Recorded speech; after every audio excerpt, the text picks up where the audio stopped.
how to stop controlling the outcome in transitioning. And this is a topic that I've been meaning to talk to for a long time. And today I was coaching a client on this topic, and then it just reminded me of how often this feeling of wanting to control the outcome comes up in our transitioning. It's probably like every minute or second. And also realizing how taxing it is on our emotional well-being while we're transitioning. So therefore, I thought I would talk to you today about how we might be doing it, why we're doing it, and how to stop it.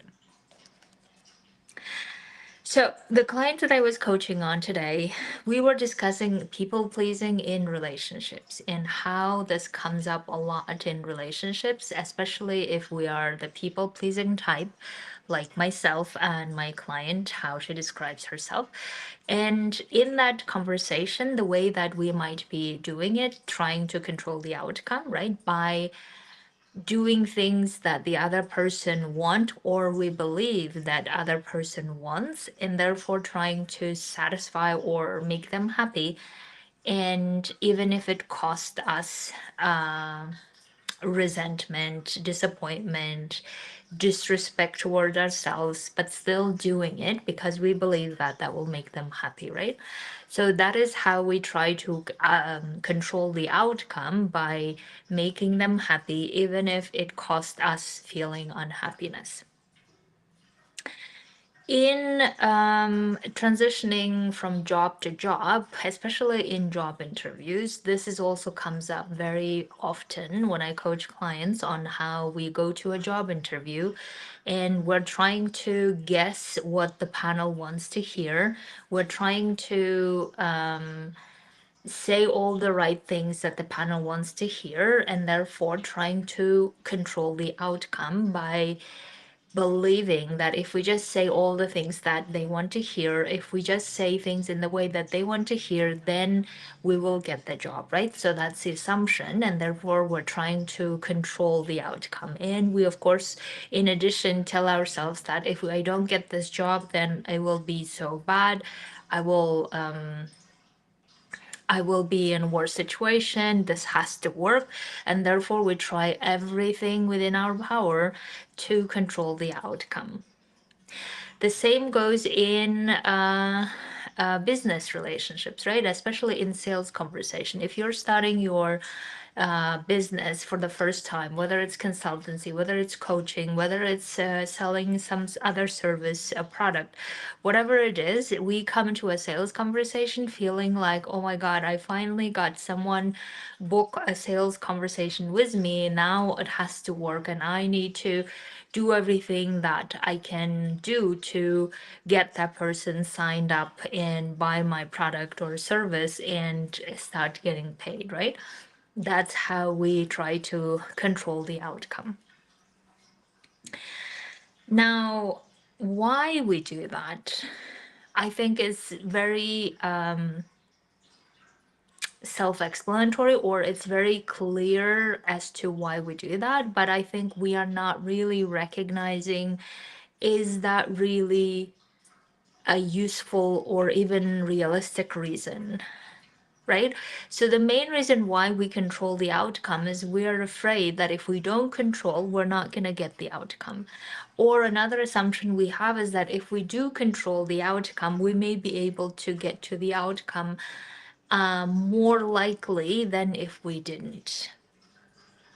Right, so if we use the same example of the client people pleasing her loved ones or her aunt, her clients, in that conversation, what she's really trying to do is, okay, if I make them happy, then they won't be angry with me, right? So that's the outcome that she's trying to control, because she believes that making them happy is going to get her the outcome, which is not having them being mad at her, right? That's the outcome that she's trying to control in the end, because she believes that if she can control the outcome, or if she does everything that she believes the other people want from her, then she will get the outcome she wants. And in her brain, it is very useful and not even useful, it's essential that we people please, right? So that's also how I was raised, to people please everyone around me, because that was the way to survive, and that was the way to get the approval. That was a way to get a permission to do something, right? That was the way to do.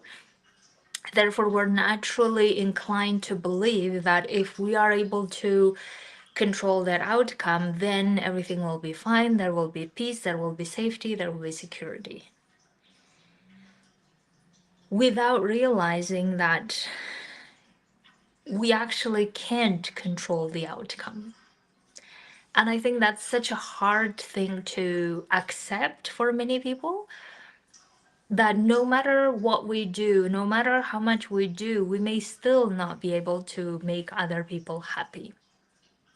In fact, I was reading recently on LinkedIn, there was a big thread of people discussing how one employer sent a rejection letter to an employee, a potential employee, saying that we had the job interview with you, but the reason why we didn't hire you was because you seem to be wanting to people please us instead of really showing your expertise, right? And of course, there were a lot of people discussing about how could they and all of these things. But the point is that if we are trying to control the outcome in the job interview, that's exactly what we're going to do. We're going to people please people around us in the panel, and then feeling like we're not really showcasing our real expertise or our real personality, because we're afraid that if we do show and they're not really going to like it, then we're not going to get the job, right? So you can see that the reason why we control or want to control the outcome is we believe that, excuse me, that's not only useful and essential, we believe that that's how we get things. That's how we get the job. That's how we get the approval from others. That's how we get the outcome we want. And therefore, we just keep doing it, even though if we really look at and untangle and look at, is that even possible? Can we even control other people's reactions, other people's approvals, other people's likings toward us? We know that we cannot. But somehow we have like fabricated that assumption into our DNA, like myself, so deeply that now we keep feeling like we need to control every outcome in the transitioning, right? And the same goes for a sales conversation with the private sector, sales conversation in if you're having your own business. We just keep coming back to feeling like, okay, if we just say the right things, if we just say the things they want to hear, or if we just convince them, is the word I'm looking for, then we will get the sales, or then we will get the job contract and all of this. And therefore we pressure ourselves so much, we like suppress a lot of who we are and what we stand for, and showcase more of the diluted version of the person or the professional that we believe they should hear. And therefore, we get so frustrated and so disappointed when we don't get the thing that we want to. And what I really would like us to look at it today, as you're listening and watching me make this video about controlling the outcome, if anything you can take from this video is this, is that if we cannot control the outcome, right? If we cannot influence other people's minds, if they don't like us, they don't like us. If they like us, they like us. If they hear things that like we don't know what are the things exactly they want to hear, or we know also, by the way, the other thing that I realized in my own journey, the more I try to control the outcome of things, the more I'm getting into the territory of trying to manipulate others. And again, I have done this millions of times in the past and then feeling so bad about myself. And then at some point, I decided that's not how I want to be. Right. So, therefore, you also start recognizing and seeing that trying to control the outcome really feels like you are manipulating others. You are just saying things in the way that they should hear so that you increase the chance of getting the job or you increase the chance of getting the sale and whatever it is. And then I was in situations where the more I try to manipulate, so to say, the more I try to say the things the way that they wanted, or excuse me, in sales conversation. And then in the end, not only getting the job, not only getting the sales, but also feeling very bad about myself. And then realizing that, okay, getting something by me trying to manipulate and people please and try to control the outcome is not a sustainable and successful strategy. Even though my survival brain wants me to do that, to control the outcome, to try to do everything within my power to convince or to influence and to like control here and control there. And that might be even happening in personal relationships for some of the people that I coach, right? And all from stems from this idea that if we keep controlling, we will be fine, right? If we keep controlling, we'll be safe. If we keep controlling, we'll be getting what we want, is really the idea that is not getting us out of our survival state. And most importantly, it's not getting us to the outcome that we want to. So, therefore, if we know that controlling the outcome is not getting us the outcome that we want to, ironically, if anything, it's backfiring, right? In the case that I talked about, the employer who sent this message, rejection letter to the potential employee saying that we wanted to really get to know the professional and the personality of this person. Instead, this person was all busy agreeing with us and people pleasing us, and that's not what we wanted in our team. And then, of course, this might be an exception, and a lot of the institutional way of doing things might still be okay, I need to hear I need to hear the things that I want to hear. And if you don't tell me those things, then you're not hired. That's also a possibility. But also recognizing that the more we keep believing that we have a way to control the outcome, the more we pressure and the more we don't show up the way we want to and say the things and say the professional or show the professional side of us the way we want to. And most importantly, stand by our values throughout the process the way we want to, right? And we keep going into this trick that our brain shows, which is stay in the survival, say the things that they want to hear, try to manipulate as much as possible, even though we don't really recognize that this is manipulation, and then keep feeling like so frustrated for how things are not going well. So, if you feel like that's not the strategy you want to follow, then here is how to stop controlling the outcome. And all of this I have learned through very painful exercises, but I feel like I'm still learning how to do that well. But here are the techniques that have worked in my own journey and in coaching my clients. So, the first is to recognize that you may not be able to control the outcome, even your brain says and convinced that it is true, you can control the outcome. And the way you can test it out is even in your personal relationships. And I love, testing things out without even like just listening to someone. I want to apply it and test it out. So the way you can test it out is that you keep, let's say, people pleasing someone in your relationship, and then test it out if you stop people pleasing. Meaning, if you say things the way that you would like to, say things the way that you want to, you can even do that at work. But at work, it might feel more risky. So try it in your personal life, right? And then see what the other person's reaction is. And if the other person's reaction is, you changed, this is not who you are, and I don't like you, you now understand what version of you they really liked. And now, if you show up the way that you always want to show up, or that's who you truly are they still sticking around?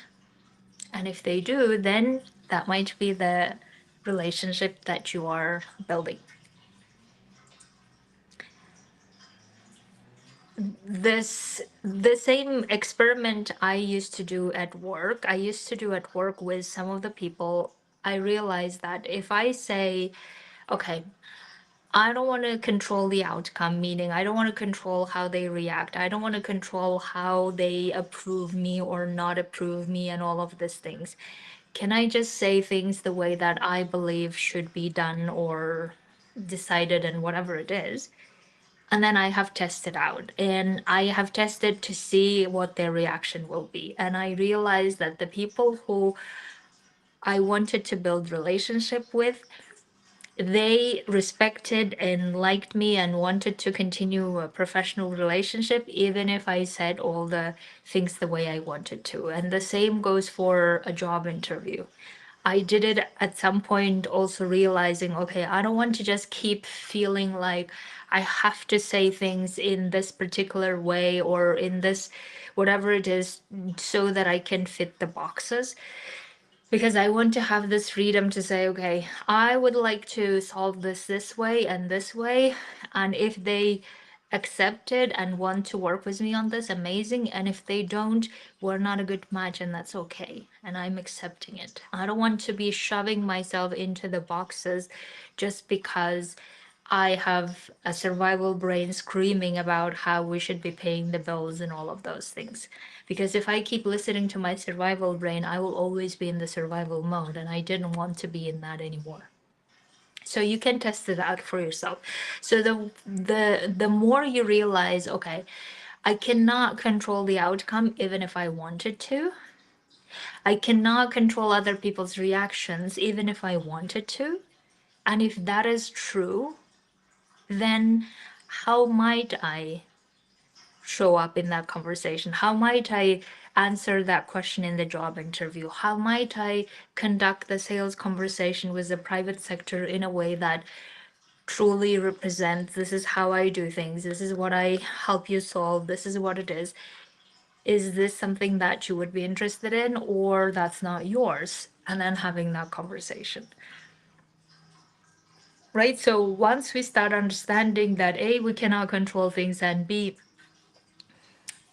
even if we do, what is it costing us, right? Is this the way we want to do things?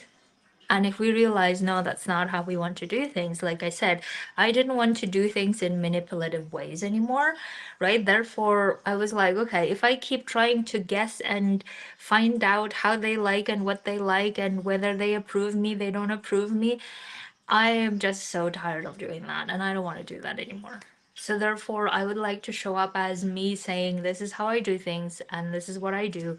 Is this for you or not? And you are an adult person to decide what's best for you, and I trust that, right? So, knowing that this is not only useful and possible is the way to start, to stop controlling the outcome. And also knowing that if you keep trying to control the outcome, how you might feel in the process and whether that's how you would like to do things. Right? That the more you start being aware of that, the more you start realizing, oh yeah, I don't want to do things that way. I used to, but that's not who I am anymore, right? So that's the first awareness will start telling you what are the things that you could do, what are the ways that you don't want to do, and how to follow that. I just put down some of the solutions on my notebook, so that's why I'm looking at it. The second solution that I have found so useful to me in this process of not controlling the outcome is to realize that if I keep focusing on the controlling part, what I'm really focusing on is how afraid I am and how worried I am. And I just keep reinforcing that, right? I just keep reinforcing my survival brain around how we need to do all the things in order to get to and da da da da da. And the more I focus on it, the more I grow it. So therefore, I have realized how I can instead shift my focus to, if I knew that I would get this outcome, whatever that outcome is, the job, the sales, or promotion, or whatever it is, right? If I knew that I have that outcome, how would I show up differently? If I knew that I have it already, how would I show up differently? And then try to go to that area or focus on that even more rather than keep reinforcing the fear and the worry and the control even more, to an extent that we cannot sleep at night and we cannot even function until we hear something or whatever it is, right? So in order not to heighten my survival instincts of surviving, essentially, what I can focus instead is, okay, if I really had it, or if I really trusted myself to have it, or if I can have it, if not this way, any other way, then how do I show up to that conversation? And the same goes with the people pleasing others as well, right? So if we keep focusing on, oh my God, if I don't say this, they will not approve. If I don't say this, or if I don't do things this way, then they will be angry. Instead of keep reinforcing that, I can really focus on, okay, how do I want to show up in this relationship with this person where I'm not trying to get them to like me, or I'm not trying to get them stay in the relationship, or some version of control, right? If I'm not doing that, if I'm not exercising that, then how do I show up in that relationship? If I know that no matter what I say, they will get to choose whether to like me or not, then how do I show up? And it's one of the challenging ones, I must say. But the way that you know that you are going in the right direction is once you start like slowly feeling like, okay, if they may not like me, even if I say all the right things and do all the things that they want me, then can I just say what I want in this moment? And then you say a little bit this way, and then you get scared, and then you maybe say it and then you want to retract back your opinion. There are a lot of different stages that you may go through it, but at least you are trying to go towards exploring how might you show up authentically the way you want to, even if you know that it may scare them, it may make them angry, it may make them whatever it is that they want to feel. Even if you know that that might happen, how might you say things and express what you want or what you have? That's the direction that we're going for. And then once you notice that, oh, they're angry at me, or they are so disapproving of me, they're judging me, and it's such an uncomfortable feeling to feel, right? Especially if you have the person in front of you. And then reminding yourself, yes, but the alternative would have been to continue agreeing with them, or to continue saying things the way we believe they want, and then feeling bad inside for not having stood up by whatever it is that is true for us. Or another reminder you can make is, what if they would be angry no matter what? Or another reminder you can make is, what if you cannot control their emotion? That part really helped me in my own journey to really liberate myself from a lot of restrictions, a lot of what do you call it, manipulative ways of building relationships. At some point, I realized I cannot control other people's emotions, and it's a good thing. They have their own agency, I have my own agency. I am in charge of my emotions, they're in charge of their emotions. And if I didn't intend to offend anyone or make them angry, but I'm saying things the way I see, and if they don't like it, they don't like it, right? So that's what I mean when I say that the more you start realizing that you cannot control the outcome, whether outcome is them liking you, whether the outcome is you getting a job, whether the outcome is someone paying you, whatever it is, the more you start realizing, okay, what if you didn't control it or you cannot control it, then how else might you show up in that interaction, in that conversation, in that connection? That will give you so much more freedom to say, okay, what if I will be fine either way? And what if the way that I want to get things or achieve things or receive things is not through controlling and through manipulation or through being liked at all costs, through suppressing who you are and your values? If it's not that way anymore, which I call it the corrupted way, if it's not a corrupted way or survival way, then how else might I do that?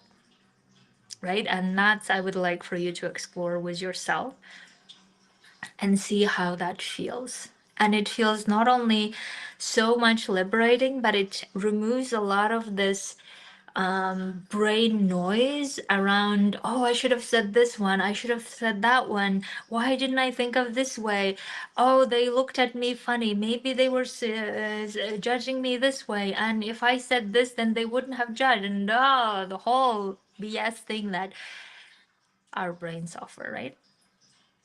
And I would say this is one of the main skills maybe that we need to get good at as we transition. And I regret that I haven't really learned how to do that before transitioning. So it took me a long time to really get grip of I can't control the outcome.